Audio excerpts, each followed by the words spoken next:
এই অঙ্কে বলা হয়েছে সাধারণ গতির 3/4 ভাগ গতিতে হেঁটে এক ব্যক্তি তার অফিসে সাধারণ সময়ের থেকে 20 মিনিট দেরিতে পৌঁছায়, তার সাধারণ সময় হলো।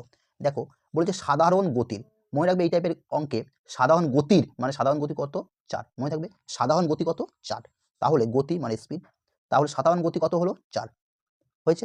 তাহলে স্পিড বলেছে সাধারণ গতি হলো 4 আর সাধারণ গতির 3 ভাগ গতিতে যায়, আর সাধারণ গতি 4 হলে কত গতিতে যাচ্ছে 3 গতিতে।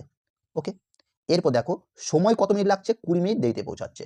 সময় যখন বের করতে বলবে তখন স্পিড 4/3 হলো এর অপোজিট হয়, মানে 3 এদিকে আসবে 4 এইদিকে আসবে, মানে স্পিডের বিপরীত সম্পর্ক হবে টাইম। ওকে, এরপর বলেছে 20 মিনিট দেরি হয় 20 মিনিট, এখান থেকে এটা ডিফারেন্সটা বের করে নেবে কত 1, এই 1 সমানই 20, মনে থাকবে 1 সমানই 20।